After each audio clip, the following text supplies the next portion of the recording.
Good morning everyone. In previous class we have revised our last chapter we did before the summer vacation, that is triangles and its properties.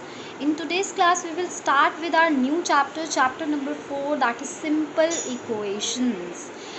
Before starting the chapter I want to ask something कि we many times we always deal with the situation where we don't know the number and we don't know how to solve it. Means just like if I ask you that which number should I add to 5 to make it 12, so you can easily say that it should be 7 because we know already.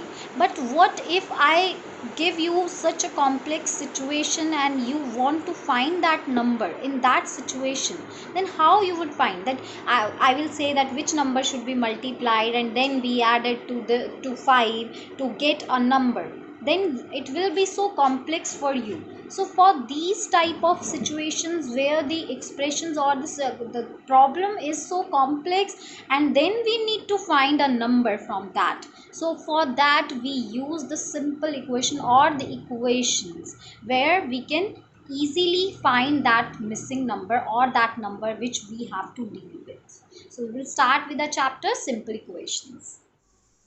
Before going to the exercise, we will start with some basic terms which already you know. In class 6 you already have studied. Simple equations में अगर आप यहाँ पे ध्यान से देखो तो values जो होती हैं वो दो तरीके की होती हैं. एक होती है कांस्टेंट, यहाँ पे दिख रहा है आपको, एंड एक होती है वेरिएबल्स. सबसे पहले तो जो कांस्टेंट होता है, ठीक है, इसका क्या मीनिंग है कांस्टेंट का? Suppose I am saying you okay how many fingers you have, तो यू आप सबको पता है दे आर 5 फिंगर्स, ठीक है, 1 thumb 4 fingers. So that is a constant. It means 4 का मतलब हमेशा 4 ही होगा, इसकी वैल्यू कभी भी चेंज नहीं होती, जिसको हम बोलते हैं कांस्टेंट हो जाना, बिल्कुल अनचेंज. ठीक है. नेक्स्ट आते हैं वेरिएबल्स पे. वेरिएबल्स क्या होते हैं? ऐसी वैल्यूज़ जिनकी वैल्यूज़ चेंज हो सकती है. अब मैं अगर बोलती हूँ सपोज आपको कि आपकी बैग में कितनी बुक्स हैं, तो कितनी बुक्स हैं वो तो चेंज हो सकती हैं, ठीक है, मुझे नहीं पता, तो हम एक आइडिया लगा सकते हैं कि 5 बुक्स हो सकती हैं, 7 बुक्स हो सकती हैं. So these values which can have varied number, किस मतलब ऐसी चीज़ें या सिम्बल्स जिनकी वैल्यू चेंज हो सकती है. हो सकता है उसमें 4 हो सकता है उसमें 8 हो. So these are called the variables, ठीक है, जिनको हम रिप्रेजेंट करते हैं एक्स वाई एस डब्ल्यू दीज काइंड ऑफ सिम्बल से, या हम बोल सकते हैं स्मॉल लेटर अल्फ़ाबेट्स के स्मॉल लेटर से ही इनको हमेशा रिप्रेजेंट किया जाता है. सो वैल्यूज़ हमारी दो तरीके की होती है, one is constant and another is variable. Coming to the next thing. अब नेक्स्ट थिंग में क्या होता है? Algebraic equation. एल्जेब्रिक इक्वेशन क्या होती हैं? जब किसी वेरिएबल, कांस्टेंट, ऑपरेटर, ऑपरेटर्स क्या होते हैं?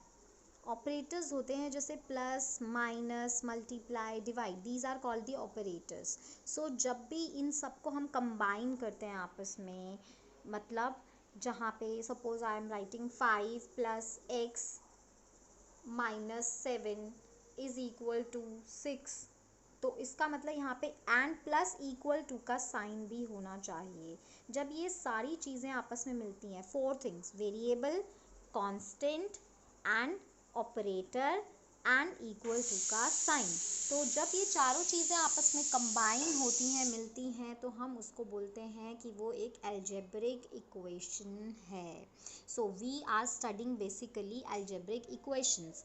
हम इस चैप्टर को सिंपल इक्वेशन इसलिए नाम दे रहे हैं क्योंकि एल्जेब्रिक इक्वेशंस बहुत कॉम्प्लेक्स इक्वेशंस भी हो सकती हैं, जहाँ पे बहुत सारे ऑपरेटर्स एक साथ हैं और आप उनको सॉल्व नहीं कर या जो भी है for higher intelligence we can say, ठीक है. तो फिलहाल in class 7 we will only solve simple algebraic equations.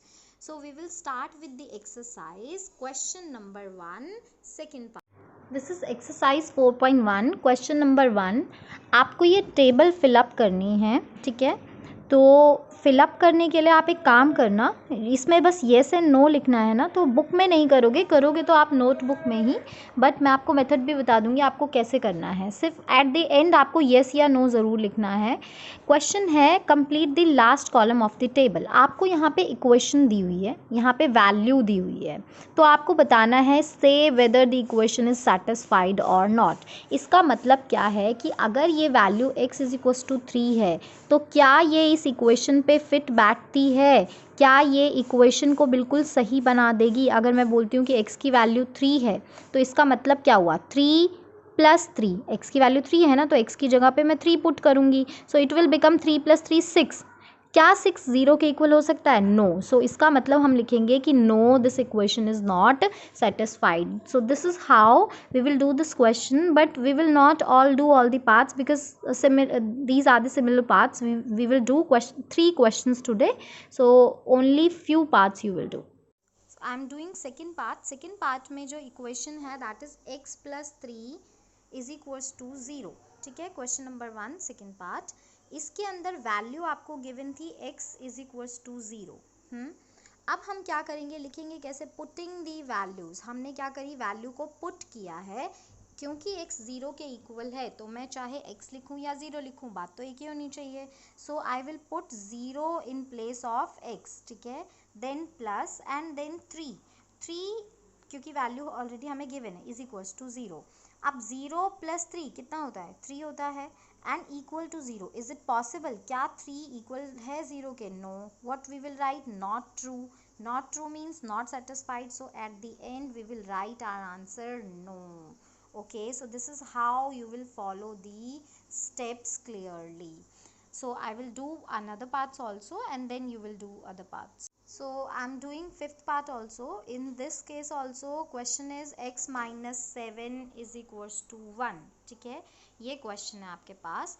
अब इसमें क्या है, x इज वैल्यू आपको गिवन थी x is equals to 8। Then putting the value, अब मैंने यहाँ पे लिख दिया पुटिंग दी वैल्यू। मैं क्या करूँगी, x की वैल्यू क्योंकि मुझे 8 गिवन है तो मैं x की जगह पे 8 लिख सकती हूँ। सो मैंने x की जगह पे 8 लिख दिया यहाँ पे, ठीक है। Then -7 is equals to 1। अब 8 माइनस 7 कितना होता है, 1 होता है, is equals to 1 which is true always. 1 जो है वो 1 के इक्वल है, इसका मतलब ये इक्वेशन सेटिस्फाइड हो गई है। अब नाउ इक्वेशन अगर सेटिस्फाई हो गई है it means it is true, so we will write yes, equation is satisfied. Similarly if I do ninth part में क्या है, m/3 इक्वल्स टू 2, ये आपको गिवन है, ठीक है। वैल्यू आपको गिवन है m इज इक्वल्स टू -6। तो अब फिर से लिखेंगे पुटिंग दी वैल्यू पुट करेंगे। अगर हम m की जगह पे -6 लिखते हैं तो it will become -6/3 is equals to 2, ठीक है, ये इक्वेशन बन गई। अब हम क्या करेंगे, 3 and 6 दोनों कट सकते हैं, सिंप्लीफाई हो सकते हैं, 3 के टेबल में दोनों आते हैं, so we will cut 3 1s are 3 and 3 2s are 6, ठीक है। तो मेरा आंसर जो हो जाएगा दैट विल बी माइनस, जो कि रहेगा ही रहेगा, वो तो है ही पहले से, एंड ये 2, क्योंकि डिनोमिनेटर में जो 1 है we can ignore that, so that's why I have ignored and I have written -2 only on the left side. यहाँ पे देख रहे हो आप, सिर्फ मैंने -2 लिखा है, इज इक्वल्स टू 2 जो कि राइट साइड पे था मेरा, ठीक है। अब हम क्या करेंगे, क्योंकि -2 2 विच इज़ नॉट ट्रू, ये ट्रू तो है नहीं, ठीक है, -2 2 के इक्वल तो हो नहीं सकता, so that's why I at last I will say no, equation is not satisfied. Now you will pause this video here and do question number 1, third part and 11th part.